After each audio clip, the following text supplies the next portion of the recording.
When I was 10, on my sister's birthday, she wanted a porcelain doll. My father said, "Go on, slap your sister, I'll buy it for you." And so, I took a hard slap across the face. When I was 17, my father sent my sister to study abroad but refused to pay for my college. I begged him for days. He threw $50 at me. "I don't owe you a damn thing, Alara." When I was 27, my sister returned from overseas, took a liking to my husband, and began to subtly, and not so subtly, flirt with him. My father sneered at me, "If you can't keep a man, that's your own failure." Yes, they all preferred my sister Rosalie, the one with a fancy degree and the sweet-talking tongue. Even my own son. On his 5th birthday, my son Leo wanted to go to the amusement park, but not with me. He said I was too bossy. My husband David joked with him, "Go give mommy a slap. If she gets mad, she won't go.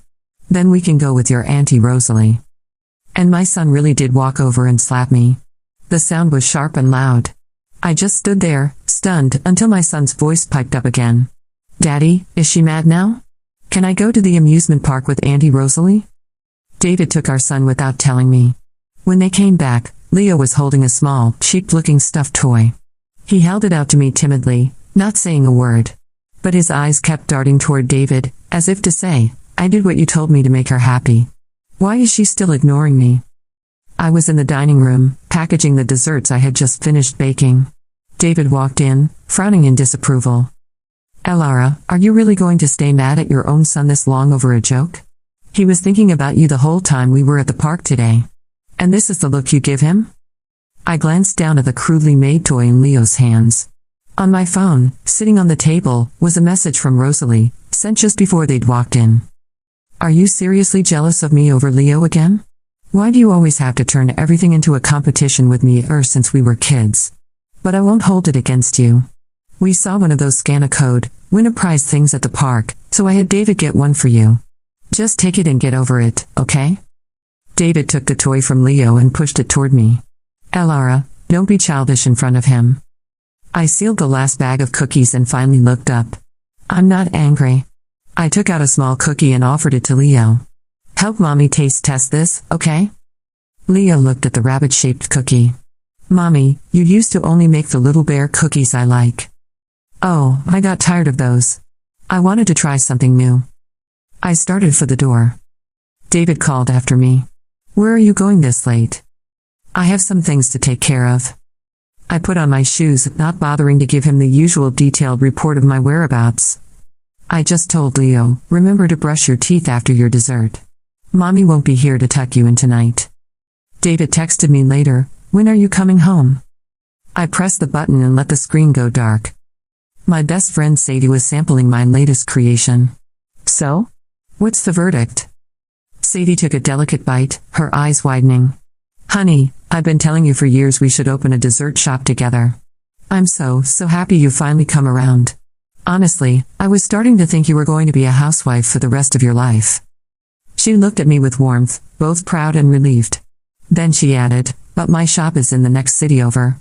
Are you sure you can bear to be away from Leo?" I didn't answer. My mind drifted back to the morning of Leo's birthday. I had woken at dawn to prepare a whole table of his favorite foods. Even the cake decoration, his beloved Spider-Man, I had painstakingly carved out of chocolate, detail by detail. But Leo hadn't even glanced at it. He was used to my cooking. No matter how creative or delicious, it could never compete with fried chicken and soda from a fast food joint. "Daddy, it's my birthday. Can Auntie Rosalie take me to the amusement park? I don't want Mom's food. I'm so sick of it." And that's when David had said it. "Go give Mommy a slap." How could I even begin to explain that to Sadie? I just sighed. People really do change? I used to think all I ever wanted was a family of my own, that a husband and child were my destiny. When you told me a career was a woman's real foundation, I didn't agree. I even tried to convince you to get married. My voice thickened with emotion. Thank you for not holding that against me, and for still giving me a chance. Sadie squeezed my hand. As long as you're willing to change, it's never too late. By the time I finished talking business with Sadie, it was past 9. When I got home, I found Rosalie sitting on the sofa with David. She was dressed in something light and revealing, sitting close to him. In the past, the sight would have sent me into a hysterical fit. So out of habit, David went immediately on the defensive. What are you thinking now? Leo wouldn't go to sleep without someone comforting him, so I asked your sister to come over. Oh? Is he asleep now? I cut him off calmly. My calm unnerved him. Just fell asleep, he muttered. Good. I'm going to wash up. The annoyance on his face deepened. He suddenly grabbed my wrist. Elara, I told you, your sister and I. Did I ask you anything? I looked at him, genuinely confused. Rosalie suddenly cried out. David, I think I twisted my ankle. Can you give me a ride? He looked back at me, checking my reaction. It's late.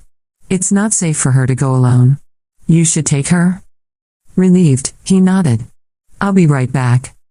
But a quick glance at Rosalie's Instagram story showed the two of them at a bar. She was dancing wildly. David was right there beside her. A deep exhaustion washed over me. That night, Leo shuffled into my room, clutching his toy. Mommy, aren't you sleeping with me tonight? No, sweetheart. Mommy is going to sleep in the guest room. I looked at my reflection, at the faint handprint still visible on my cheek. Leo's lip jutted out. If you don't sleep with me, then I'm not letting you take me to school tomorrow. And I won't eat your food either. I met his gaze in the mirror. Leo, if you're so afraid of the dark, why don't you ask your father? Daddy has to work. You don't do anything all day but spend Daddy's money. Isn't it your job to put me to sleep? So if I stop spending Daddy's money, I don't have to put you to sleep anymore? He sneered, imitating David. Don't be ridiculous, Mom. You're not smart or successful like Auntie Rosalie. If you didn't spend Dad's money, where would you get any? From Grandpa? Even Grandpa says you're the most useless person in the family. I had heard words like these my entire life. I wasn't as brilliant as Rosalie. I wasn't as educated as Rosalie. She was Rosalie the Bloom. I was Elara the block of wood. But I had never imagined hearing those same words from my son, the boy I had carried for 9 months, the boy I had risked my life to bring into this world. My hands trembled. A chill spread through me. Rage and sorrow twisted in my chest, then drained away, leaving only a dead stillness. Fine, then. Make sure you get up early tomorrow. Mommy won't be making you breakfast. At dawn, I packed a suitcase. I took one last look at the home I had so carefully nurtured, the clean clothes drying on the balcony, the ivy and potted plants I had tended. They were just like me, treated with casual indifference, neglected, trampled. I sent a message to my neighbor, who also loved gardening. If you wouldn't mind, could I give you all my plants? I'd love for them to have a good home. 9 hours later, the plane landed in Ardencroft. When I turned on my phone, dozens of messages from David flooded the screen. Where are you? What kind of mother are you? Leo was late for school. Don't you care? Elara, are you seriously still sulking about me and your sister? She's your sister. What do you think is going to happen? No wonder your father can't stand you. You'll never be as good as Rosalie. I stared at the words. For the first time in years, I felt the faint stirrings of pain, sharp barbs clawing into me. My heart ached with 1,000 tiny pinpricks. And then, finally, I called him back. The first night away from my old life was the first night in years that I slept without waking to a child's cries or to the sound of my husband coming home late, smelling of alcohol and perfume that was not mine. The bed in the small guest house felt unfamiliar, but the silence was a kind of lullaby that I had not realized I craved. When I woke, the morning light spilling through the curtains was sharp and clean, as if it were announcing the beginning of something I had not yet dared to name. I had left everything behind. My son. My marriage. My reputation as the dutiful daughter who never raised her voice and never caused a scene. I had left even the plants on my balcony, those last silent witnesses of the slow erosion of my dignity. Sadie met me at the door of her shop with 2 cups of coffee. Her smile was weary but determined. She was already dressed in her apron, ready for a day of kneading, baking, and selling. I held the warm cup in my hands, and for the first time in a long time, I felt like someone believed in me. She had been telling me for years that I had talent beyond my kitchen, that my desserts carried something people would pay for. I had ignored her then, too tangled in the role I thought I was destined to play. Wife. Mother. Daughter. Always second to Rosalie. Always waiting for scraps of attention or approval. But now, here I was, standing in front of her, finally ready to listen. The shop was small, barely enough room for 2 display cases and a few tables near the window. But there was a charm to it. Customers trickled in, greeting Sadie with warmth that made it clear she was beloved in this town. She introduced me not as a guest but as her partner. The word stung me at first. I was not used to being introduced as anything other than someone's wife or someone's mother. But here, in this new place, I was allowed to be me. Elara. Not Rosalie's shadow. Not David's neglected wife. Not Leo's scolded mother. Just me. Of course, my phone would not stop buzzing. Message after message from David, from my father, even from my sister. My father's tone was full of outrage. How dare I abandon my duties? Did I forget that he had clothed me and fed me? He spoke as if every crumb I had ever eaten had been a debt I could never repay. David's messages shifted between anger and false tenderness. One moment he accused me of being a terrible mother, the next he begged me to come home. He said Leo was crying for me. He said a child needed his mother. And then he accused me of selfishness. I knew these patterns well. Guilt, shame, anger, manipulation. They had all used the same tools for years, and I had always folded under them. But not now. Not anymore. I muted the phone and slipped it into my bag. Their voices no longer had the right to dictate who I was. The first weeks were hard. My body still woke at dawn, prepared to cook breakfast for people who would not thank me. At times, my hands trembled with the urge to check on Leo. I imagined his small face, the pout in his lips, the way he cried when he did not get his way. The voice of my son was carved into me. Yet, each time I remembered the sting on my cheek, the way his tiny hand had delivered that slap at his father's command, I felt the ice return to my veins. He had learned from them too well. Perhaps, one day, he would unlearn it. But it was not my duty anymore to sacrifice my life in the hope that he might change. My job now was to change myself. Sadie gave me work that filled my days. She had her recipes, but she encouraged me to create my own. Slowly, I began to experiment again. Almond tarts with subtle citrus, sponge cakes layered with chocolate so delicate it melted like silk, cookies shaped like rabbits and bears that carried with them bittersweet memories. Customers began to notice. They asked for the new items, praising them with words I had rarely heard in my own home. Delicious. Beautiful. Perfect. Every compliment was a drop of water on soil that had been dry for years. I began to bloom in ways I had forgotten I could. But the past was not done with me. A letter arrived one afternoon, not from David, not from Rosalie, but from my father. He had always written with cold precision, even his handwriting sharp like a blade. He demanded I return. He said that my mother was unwell, that my absence was bringing shame to the family. He said Rosalie was suffering from the gossip surrounding David, and that as her sister, it was my responsibility to protect her reputation. The words made me laugh, a sound so hollow and strange that even Sadie looked up from the counter. They wanted me back not out of love, but because without me to absorb the blows, their own lives were becoming uncomfortable. I burned the letter in the sink, watching the flames consume every stroke of his ink. The smoke that rose smelled of freedom. Meanwhile, David grew desperate. He sent photos of Leo, dressed for school, playing in the yard, holding up drawings he had made. Each image was meant to remind me of what I had left. But even through the pixels of the phone screen, I could see the rehearsed poses, the way David's hand must have guided Leo to smile, to hold up the paper, to look like a picture of innocence. And in every photo, I noticed something else. Rosalie's presence. Her earrings on the counter, her perfume in the background, her shadow in the corner of a mirror. She was not even hiding it anymore. The two of them had grown bold in my absence.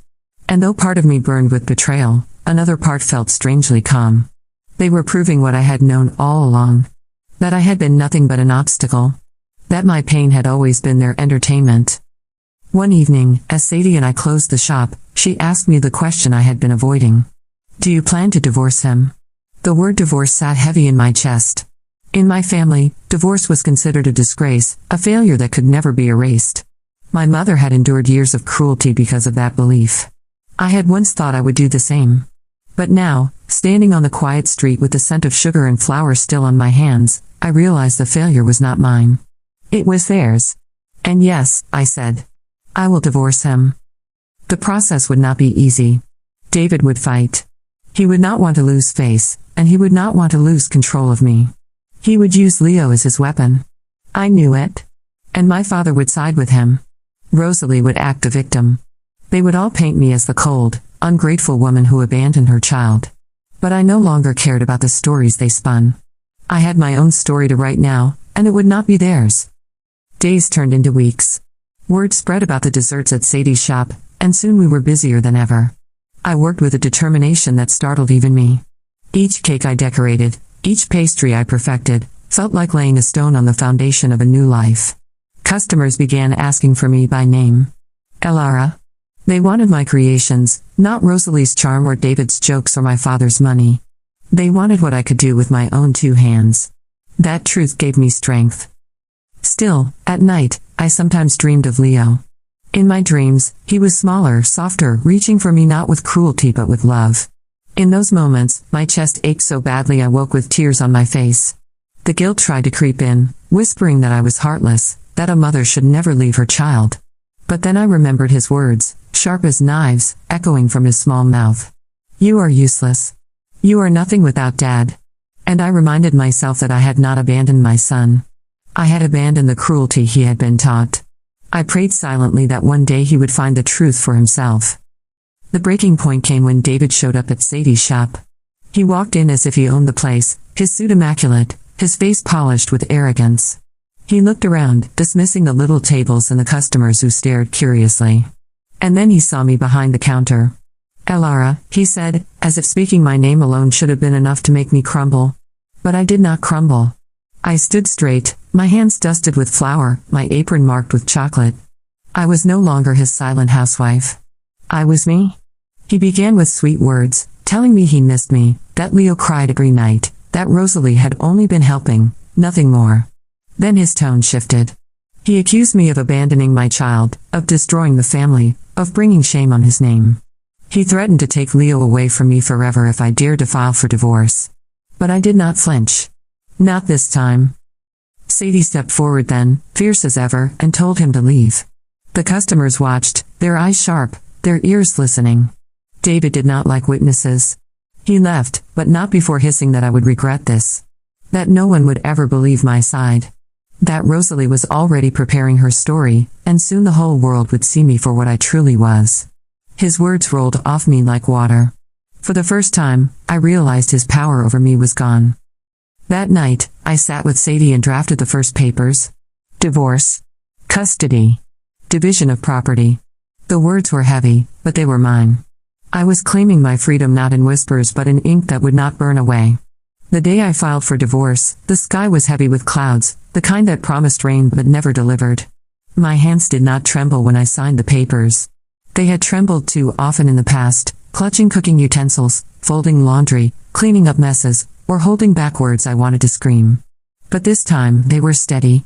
The woman at the clerk's desk looked at me with a hint of pity, as though she could see the story written in my tired eyes. I thanked her and walked away without looking back. The stamp on the document felt like a key turning inside a locked door. David reacted exactly as I had expected. His first phone call was fury, his second was pleading, and his third was calculated silence. By the fourth, he sent me a photo of Leo, sitting on Rosalie's lap, clutching her arm with a smile that looked rehearsed. The caption beneath read, "He needs his family. Come home." But Leo's eyes in the photo told me something else. They darted to the side, toward David perhaps, searching for approval. The same way he had looked at him after striking me on his birthday. Even at his age, he had already learned the game of performing for love. And that broke me more than David's threats ever could. Rosalie, of course, took to social media. Her posts were crafted carefully, as if she had been rehearsing this role her whole life. The grieving sister forced to step in, the loving aunt who cared for her nephew when his selfish mother ran away. She posted pictures of herself making pancakes with Leo, reading bedtime stories, holding his hand at the park. Comments poured in. What a wonderful aunt. She is like a second mother. Poor Leo, abandoned. And beneath each praise, I could feel Rosalie's smile widening, her triumph growing. She had always wanted what was mine, even when what was mine was nothing but burdens and duties. And now she had taken even those, wrapping them in ribbons of false generosity. The hardest blow came not from Rosalie, not from David, but from my own father. He called me one evening, his voice colder than winter. He accused me of dishonoring him, of throwing away the family name. He said I was ungrateful for every dollar he had ever spent on me. He reminded me that Rosalie had gone abroad because he believed in her, that she had made something of herself, while I had remained a disappointment. He told me that if I wanted to prove myself, I should return to my husband and my child, beg forgiveness, and endure like a proper woman. His words carved into me, each one sharper than the last. But then I realized something. I had been enduring my entire life. And where had it led me? To humiliation, to betrayal, to a slap from the son I had raised. Endurance had never saved me. Only leaving had. Sadie became my shield. She saw the way my shoulders tensed when my phone buzzed, the way I avoided mirrors when my father's voice still echoed in my ears. She would take the phone from my hands and silence it without hesitation. Focus on the work, she told me. The shop became my sanctuary, a place where I could pour everything I had into sugar and flour, into butter and chocolate. The steady rhythm of baking soothed me, and each compliment from a customer stitched another tear in the fabric of my soul. People began traveling from neighboring towns just to try our desserts. They spoke my name with admiration, and for the first time, I believed I was more than the roles others had assigned me. But freedom has a price, and David was determined to make me pay it. He hired lawyers, sending papers that demanded full custody of Leo. He accused me of abandonment, of neglect, of being unfit. He claimed I had run away with another man, that I was hiding secrets, that I was unstable. Each lie was another stone hurled at me, but I stood tall. I had left because I wanted to live, not because I wanted to escape responsibility. My lawyer advised me to gather evidence, to show the truth of what life had been in that house.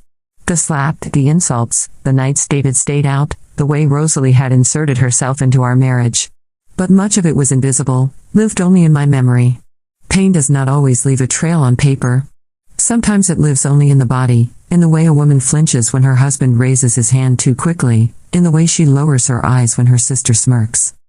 I began to write everything down. Every message, every call, every memory. I filled pages with the truth of what I had endured. Writing became another form of survival. It was no longer just baking that saved me, but words too. My story had value, even if they had tried to erase it all these years. Each sentence was proof that I was not imagining things, that the cruelty was real, that I had lived through it and come out breathing. The custody battle loomed like a storm on the horizon. David paraded Rosalie in front of the court as though she were already Leo's stepmother. She dressed modestly for hearings, her hair tied back, her smile demure. She played the role of caretaker perfectly, speaking gently about Leo's routines, about the bedtime stories, about the way he needed stability. I watched from across the room, my heart pounding with fury. It was not her place. She was not his mother. And yet, in the eyes of strangers, she appeared the picture of maternal devotion. I could see the doubt flickering in the judge's eyes, the same doubt that had haunted me all my life. Rosalie was always the bloom, the star, the one everyone loved. And I was always the shadow. But not this time. I took the stand and spoke plainly. I told them about the years of neglect, about the favoritism that had hollowed my son's heart, about the slap that had cut deeper than any knife. I did not cry. I did not raise my voice. I simply told the truth, steady and clear. I spoke not as the broken wife or the scorned sister, but as a woman who had survived. When I finished, the room was silent. For once, there was no laughter, no smirk from Rosalie, no sneer from David. Only silence. And in that silence, I found strength. The weeks dragged on, each hearing another battlefield. David used Leo like a pawn, bringing him to court, letting him run to Rosalie's arms, whispering in his ear. Leo repeated the lines they fed him, saying he wanted to stay with his father, that his mother was mean, that she had left him. Each word pierced me, but I refused to break. I had already broken once. I would not do it again. Instead, I looked at my son and prayed silently that one day he would see through the lies, that one day he would understand. Outside the courtroom, Sadie held my hand, grounding me. She reminded me that no matter the outcome, I had already won.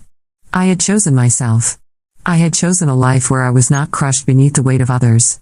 Even if the world painted me as the villain, I knew the truth. And the truth was enough to keep me standing. But then came the night that changed everything. I returned to the small apartment Sadie had helped me rent, exhausted after another grueling day in court. My phone buzzed with a message from an unknown number. When I opened it, my heart nearly stopped. It was a video. In it, David and Rosalie were arguing in my old kitchen. The camera shook as though a child were holding it. And then I heard the voice. Leo's voice. He was the one filming. In the video, David shouted at Rosalie, accusing her of pushing too hard, of making him look desperate. Rosalie screamed back, mocking him, saying he was weak, that he had always been weak, that even with me gone he could not control the story. And then, in a moment that froze me to my core, Leo's small voice whispered, "I want mommy." Neither of them noticed. They kept fighting, their words venomous, their love exposed as nothing but hunger and greed. The video ended abruptly, the screen going black. I sat there in silence, the phone heavy in my hands. My son, who had parroted their cruelty, who had struck me with his hand, had chosen to record the truth. Somewhere inside him, beyond the layers of poison they had fed him, there was still a piece of him that wanted me. That needed me. That truth became my weapon. With that video, the cracks in their perfect facade began to widen.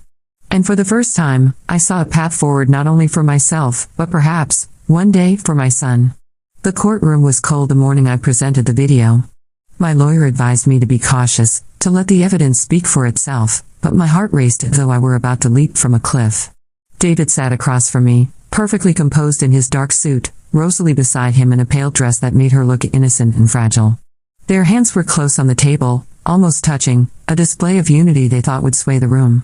Leo sat between them, small and silent, his eyes lowered, his face pale. I wanted to run to him, to hold him, but I stayed still. I had learned that strength sometimes meant restraint. When the judge allowed us to present our final evidence, my lawyer placed the phone on the table and pressed play. The grainy video filled the courtroom with voices that could not be denied. David shouting, Rosalie mocking, their words dripping with venom. And then, the small trembling whisper of my son, "I want mommy." The room went silent except for the tinny echo of his voice. I watched the judge's face change, the attorneys shuffle their papers, even the spectators leaned forward as though they had witnessed something raw and undeniable. Rosalie's face drained of color, David's jaw tightened, and for the first time, I saw fear flicker in his eyes. They could not twist this, could not polish it, could not explain it away. Their masks had cracked. Leo lifted his head then, his eyes darting toward me.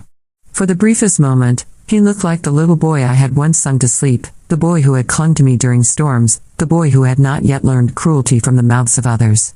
I held his gaze, steady, calm, refusing to cry. He needed to see that I was not broken, that I was still here, waiting. The ruling did not come that day. Courts moved slowly, dragging hope across weeks that feel like years. But the tide had shifted. My father called me again, his voice sharp with accusation. "How dare you humiliate your sister in public? Do you want to destroy this family?" I listened in silence and then finally said the words I had never dared before. "This family destroyed me a long time ago. I will not let you do the same to my son." He sputtered with rage, but I ended the call, my hands steady. I had no father anymore. I had no sister. I had no husband. And yet, for the first time, I had myself. Sadie stood by me every step. The shop had grown so busy we could barely keep up with orders. People traveled hours just to taste the pastries that carried my name. Articles appeared online, praising our small business, calling it a hidden gem. Some customers recognized me from Rosalie's carefully crafted posts and whispered, wondering if I was the same woman. But their whispers did not matter. I poured everything I had into the work, into building something that was mine, untouchable by Rosalie's schemes or David's lies. At night, exhaustion carried me into sleep, but dreams of Leo haunted me. Sometimes he was still the boy who struck me, his words sharp and cruel. Other times he was the boy in the video, whispering for me. The line between the two blurred, and my heart ached with a longing that no success could erase. I had left to save myself, but saving myself did not erase the bond between us. Blood ties are complicated, painful, impossible to sever completely. I did not know if he would ever forgive me for leaving, but I prayed that one day he would understand why I had to. The final hearing arrived like the breaking of a storm. The courtroom was packed, the air heavy with tension. David's lawyer spoke first, painting me as unstable, as selfish, as a mother who abandoned her child. He spoke of Rosalie's devotion, of the stability she offered, of the bright future Leo would have under their care. Rosalie sat with tears shining in her eyes, her performance flawless. I could almost believe her myself if I had not known the truth of her laughter, her cruelty, her hunger for what was never hers to take. Then it was my turn. My lawyer spoke, presenting the evidence, recounting the years of neglect, the favoritism, the betrayal. And then I rose, my voice clear and steady. I told the court that I had endured, that I had tried, that I had given everything until there was nothing left. I told them about the slap on Leo's birthday, about the words that had cut deeper than any blade, about the way my son had been taught to see me as useless. I did not plead. I did not beg. I simply told the truth. And then I played the video one last time. The whisper echoed through the room again, fragile and pure. I want mommy. The judge's ruling was delivered in measured tones, but each word struck like thunder. Custody would be shared, with primary guardianship granted to me. David's face twisted with fury, Rosalie's eyes widened in disbelief. They had expected to win as they always had, but this time, the story was not theirs to control. Leo would live with me, visiting his father under supervision. The court had seen through the performance, through the masks, through the lies. For once, truth had prevailed. Leo walked toward me hesitantly after the ruling, clutching the same cheap toy he had once offered me. His eyes were wary, uncertain, but when I bent down and opened my arms, he stepped into them. His small body was stiff at first, but then he buried his face in my shoulder, whispering so softly I barely heard it. Mommy. Just that one word, and it was enough. Tears blurred my vision, but I held them back. He needed strength, not sorrow. I kissed the top of his head and promised silently that I would never let him be used as a pawn again. David stormed out with Rosalie, their alliance already fraying. I could hear her voice rising in anger, blaming him, blaming me, blaming everyone but herself. My father did not call again. Perhaps he finally realized that his power over me had ended, or perhaps he was too busy comforting Rosalie. It no longer mattered. Their voices no longer defined me. Their shadows no longer darkened my path. Life did not become easy overnight. Raising Leo on my own was a challenge, especially when the wounds of the past still lingered in his small heart. He had been taught to see me as lesser, and unlearning that would take time. There were nights he still cried for his father, days when he repeated Rosalie's words with a sharpness that made my chest ache. But there were also mornings when he laughed at my rabbit-shaped cookies, afternoons when he hugged me tightly without prompting, evenings when he whispered goodnight and meant it. Slowly, piece by piece, we began to rebuild. The shop flourished. Sadie and I expanded, opening a second location, then a third.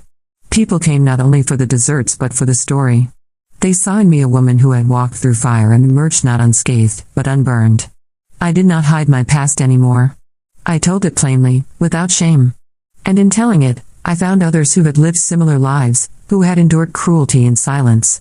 Together, we learned that silence was not strength. Speaking was. Years later, when I stood in the shop watching Leo serve cookies to a group of children, his laughter echoing through the air, I knew I had made the right choice. He was no longer the boy who struck me on his birthday. He was growing into someone kinder, stronger, freer. And though the scars remained, they were no longer chains. They were reminders of what we had survived, of what we had built together. Rosalie faded into obscurity, her charm no longer enough to shield her from the truth. David lived a smaller life, his arrogance dimmed, his control shattered. My father grew old, his voice weaker, his demands fewer. None of them mattered anymore. My life was no longer theirs to shape. On quiet nights, I would sit by the window, a cup of tea in my hands, watching the ivy grow outside. I had planted it again, in new soil, far from the cigarette butts and careless hands that once trampled it. It thrived, green and strong, stretching toward the light. Just like me. Just like Leo. And in that simple sight, I found peace.